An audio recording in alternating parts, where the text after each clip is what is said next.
It's time for another Dice Tower review with Trent Howell.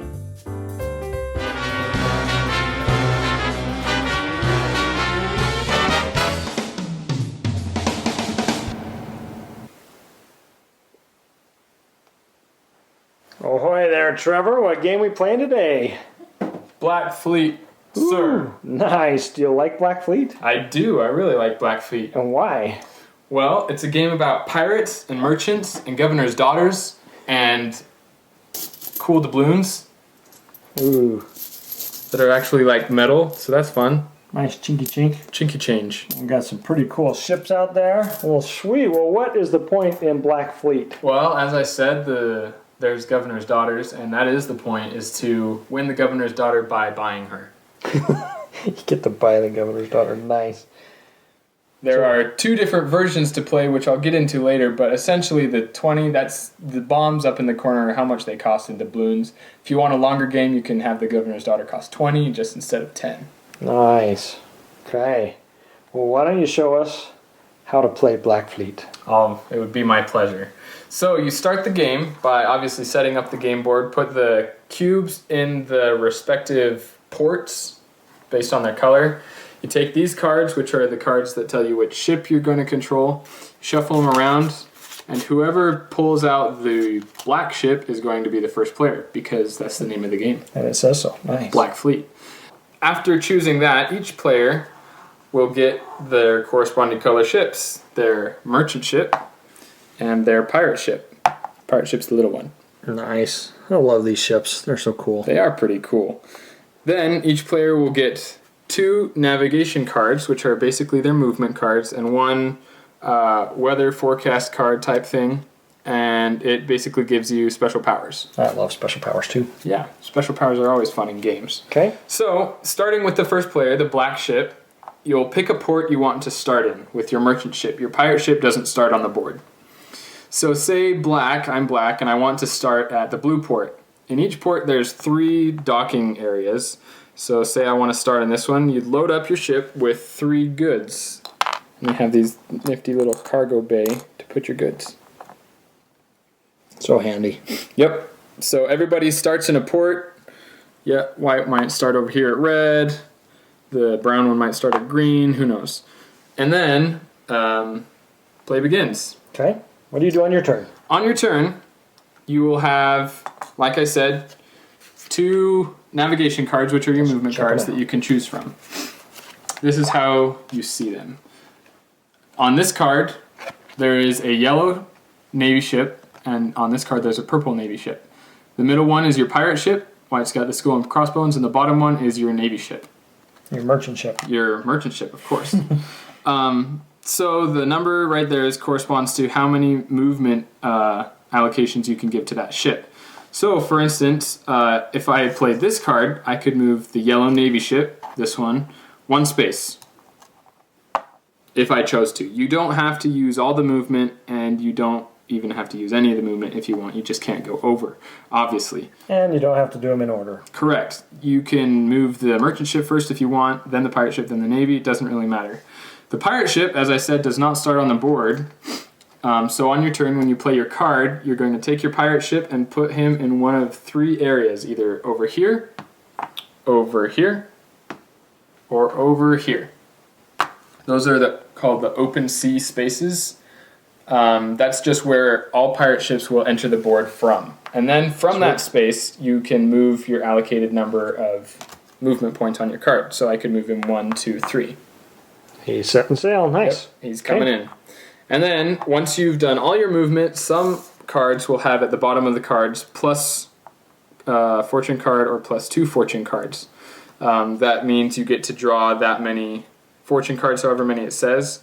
On some of the cards it says discard a fortune card, which is just basically a X through one of the cards, which means in your hand, if you have any fortune cards, you have to discard 1. You can never have more than 3 fortune cards in your hand at the same time. Okay. And you can play as many fortune cards on your turn as you want. What do some of them do? Some of them, for instance, this one is called Trade Wind.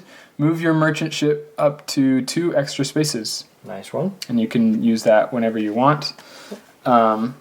I mean, on your turn, of course. Of course. Duplicate order. In addition to the Navy ship shown on your movement card, you can move the second Navy ship using the printed movement allowance. So essentially, you could move both of the Navy ships, one or however many it All right. says. Well, you told me the merchant ship is trying to get to port. What happens when they get to port? Yeah. So this is fun. As you can see, there are numbers on all the ports with different colors and goods. Yep. Your Navy ship, or your merchant ship, I'm sorry, I keep messing that up. Your merchant ship will sail across the board, doop-a-doop-a-doop-a-doop-a-doop-a-doo, and sell at other ports. For instance, he has 3 blue cubes, and blue sells for 3 over here. So he would get 3 doubloons for each cargo he still has in his hold by the time he gets to port. So if he made it all the way there with 3 blue cubes, he would get 9 doubloons. And then he reloads. Correct. If he had red cubes, he would get 6 doubloons, because 3 red cubes times 2, 6. And then he just immediately reloads and continue his movement if he hasn't spent all of his movement points yet. If he has, then he'll just sit there until his next turn. Nice. And that's how you do that. So when you go into port, you automatically sell and reload. And you said if he's still got 3 cubes. Correct. That's a big if. And going back to the pirate ships one more time, if a pirate ship comes tooting along on the board saying, "Yarg, you stole my treasures," then if you're adjacent to a enemy merchant ship, you can attack it and take one of their cubes and put it in your vessel. And you get 2 doubloons for attacking. That is correct. So if your pirate ship attacks another merchant ship, you get 2 doubloons. Your pirate ship is not allowed to attack your own merchant ship, however. You can't just attack yourself to get money. Correct. And then what the pirate can do with this cube here, his treasure, he can bury it at one of these locations that have the numbers printed all over the map. He can go over to one of them, discard the cube, and get that many doubloons. Right. However... Oh, yes, go ahead. Yes, he can't attack and bury in the same turn. Okay. He can either bury or attack. Sweet. Wow. Well, that's a good way to use a pirate. Yes, Go out it and sure get some is. money that way. Now, the Navy ships are also fun because Navy ships come tooting along and say, "Yarg, you pirates, get off my waters," and they shoot them down and they come off the board. And you get 2 doubloons for sinking a pirate ship as well. So the neutral Navy ships you can use to sink other people's pirate ships. Correct. Sweet. And they come off the board. They come off the board, and then on their next turn, their owner will place them in one of the open sea spaces and bring them back on again. Come again. And a merchant ship, if it's down to a cube and gets attacked... If it's down to 1 more cube, it cannot go back to port to reload. Once you set sail from a port, you're dead in the water, essentially, until you get to the next port. However, if a pirate attacks you and you only have 1 cube left and it attacks you, your merchant is sunk. And on your next turn, you'll start him at any port and sail from there. Sweet. So there's a lot of moving around. With 4 players in there, it really gets a lot of commotion on the board for fun. Oh, yeah. Fun attacking back and forth. And there's one more thing. You'll notice these cards up front. This is the Governor's Daughter, obviously, but there are special ability cards. Everybody will get 1 of each of these at the start of the game, randomly shuffled, because on the back of all of them they have a special power. And you get them by buying it, and this is how many doubloons it costs. So you cannot purchase the Governor's Daughter until you've bought all of your special power cards. Okay. So that's what you're doing. You're earning doubloons. You're buying your 4 special power cards. Mm-hmm. And then once you bought those, then you can go after the Governor's Daughter. Correct. But these are some pretty sweet cards. There are some very fun... They're all different and randomly given your set of 4 at the start of the game. Yep. Ooh, quick launch. There's a cool one. Pirate comes in and immediately gets to move 4 spaces. That's cool. Delivering your goods is like you have an extra. All sorts of fun stuff. And you can choose what order you purchase those in. Correct. You don't have to go 5, 8, 11, 14. You could go 14 first, and then maybe 8. It just depends. You can look at them at the start of the game to see which ones you have, what powers they are, so you can strategize to see which one you might want to buy first. But they're dealt out randomly, so you can't choose before they're dealt out which one you want. Cool. So each turn you could have some special cards in your hand. You've built up some special cards on the board as you move along. So on your turn you can get pretty involved in what you're doing and mixing and matching and swapping ships and.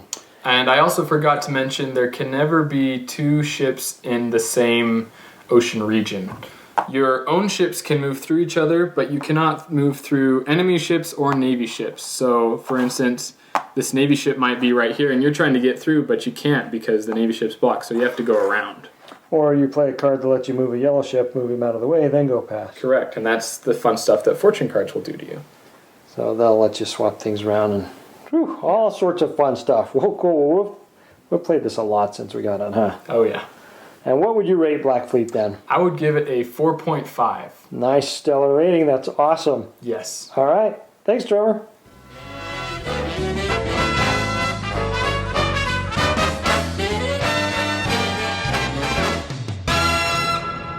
Thanks so much for watching the Dice Tower videos. Find more great videos and reviews as well as our top-rated audio podcast at Dicetower.com. You can also find other great shows at Dicetowernetwork.com. I'm Eric Summerer, and you've been watching The Dice Tower. The Dice Tower is sponsored by Cool Stuff Inc., where you can find great games for great prices. Cool stuff in stock. Check them out at CoolStuffInc.com.